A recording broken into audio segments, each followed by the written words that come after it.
ABC AFL Daily is the best conversation in footy. Hosted by Corbin Middlemass and Ben Cameron, alongside regulars like Mick Malthouse. I don't remember too many games, but it's one of the ones I remembered. It was just that physical. Bob Murphy. Where do you guys get off thinking you can pick and choose? And more. It keeps you in the loop with the biggest stories in the AFL and the number one analysis in the game. ABC AFL Daily. 5 eps a week on ABC Listen or wherever you get your podcasts. ABC Listen. Podcasts, radio, news, music and more. These young boys are learning on the go. You know, it's very quick education and lessons that we are learning. And I'm seeing them grow as young men, I'm seeing them grow as players, and I'm seeing them mature. And I'm seeing them enjoying and embracing the greatest challenge of all, which is the World Cup. It doesn't get greater than this. Tony Popovic. And you know what? It's not just the players getting an education. This is the manager's first World Cup in charge. So what lessons might he take from the USA as he readies to pick his team for Paraguay? Because there's a bit doing. Right wing back Jacob Italiano is a surprise out through injury. Who's coming in? Mat Leckie. We know he's also hurt. 3 big name players are vying for that slot. There's a lot to ponder. So we're heading to camp in California to do some pondering with David Basheer from SBS before we talk to Amanda Shalala about the most diverse World Cup in history in Trump's America. I'm Patrick Stack. This is ABC Sport Daily World Cup Special.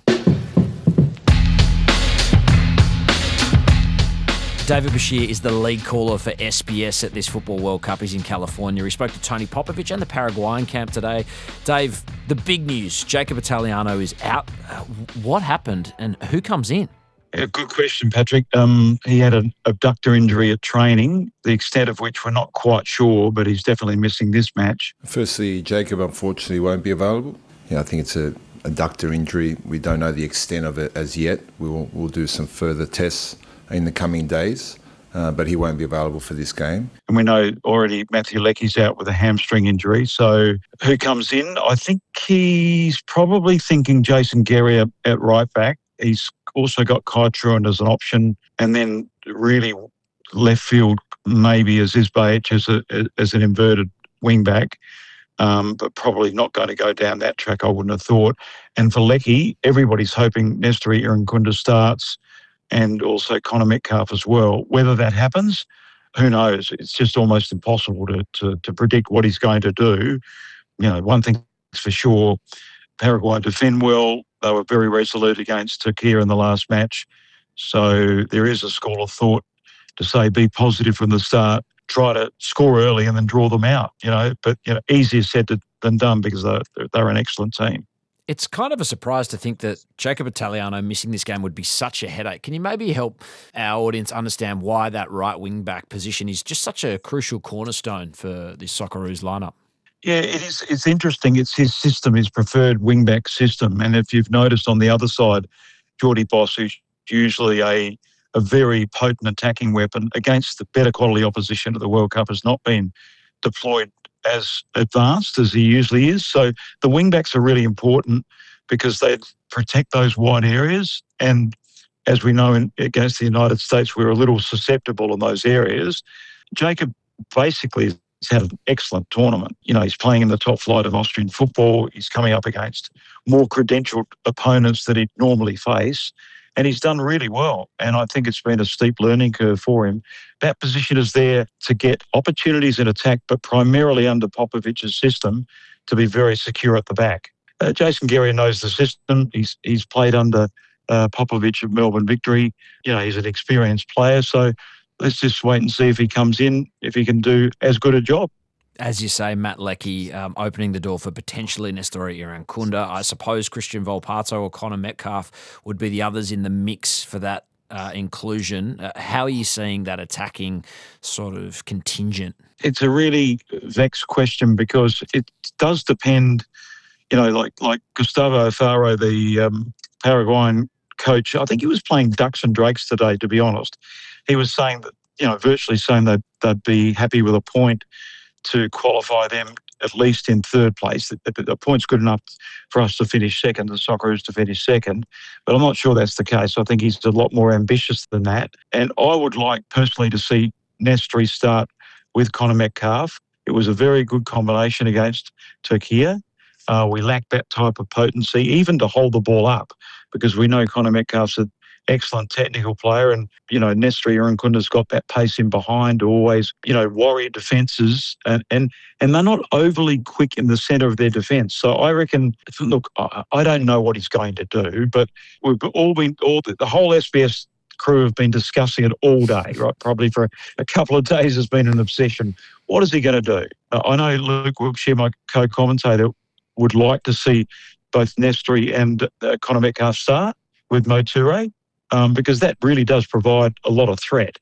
And we know we can keep a shape at the back, and obviously, with O'Neill and Ocon Jr. perhaps marshalling the midfield, it is a pretty secure space that for Australia. I was really interested to hear Tony Popovic at his press conference speaking about the team growing and learning. We're growing day by day, even quicker than I anticipated. So I'm very confident that the boys are well prepared, excited for the opportunity. We're in this position because we deserve to be here. I'm interested in your view as to how much you feel like the manager is learning and evolving, because this is his first World Cup pulling the strings as well. Yeah, it's a good question. He's played at a World Cup. He's played under Gus Hiddink and learnt from very good coaches as well. He's an interesting personality, Tony Popovic. He doesn't ever give a suggestion that he has made an error of judgment, put it that way. But I think privately maybe a different story. So, yes, I think it is a learning curve for him, because he would never have coached a team that's come under the pressure of a host nation in the previous match.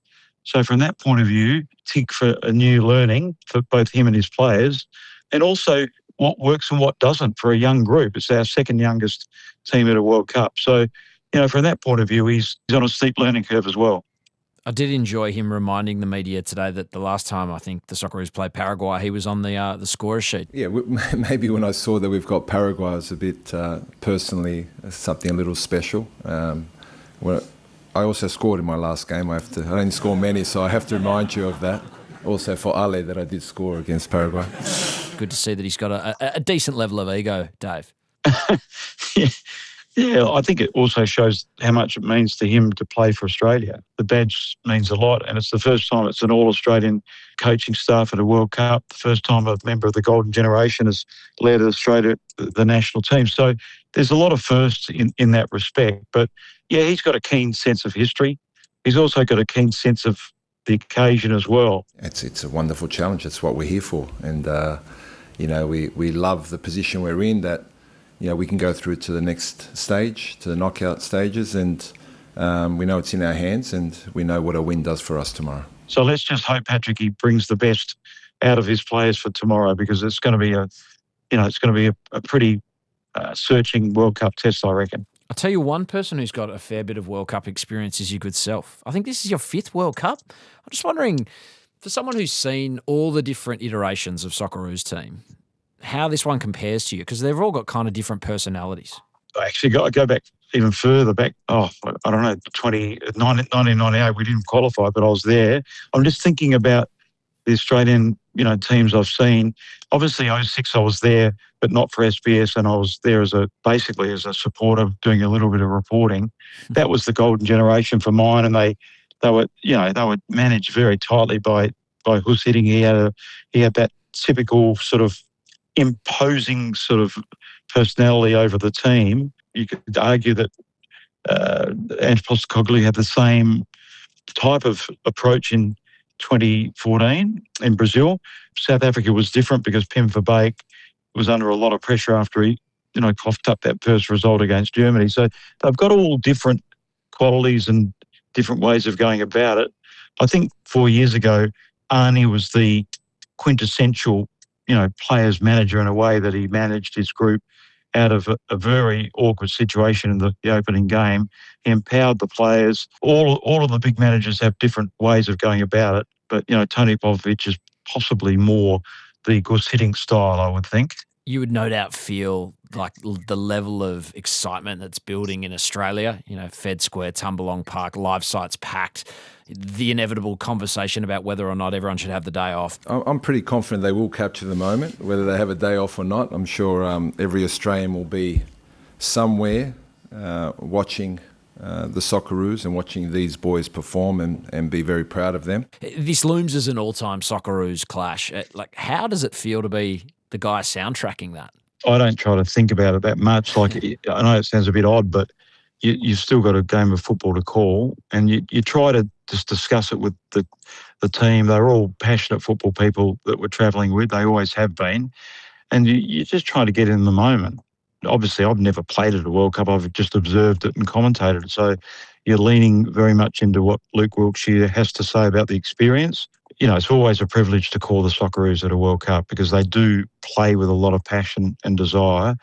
You just try to probably get it right. Don't try to over-commentate and just let the audience have a say as well. Because remember, if you're always at an audience as a commentator, you're probably not doing your job the way it should be done, I reckon. We've been loving the coverage. It's been a hell of a ride. It feels like we've got a few more twists and turns to come.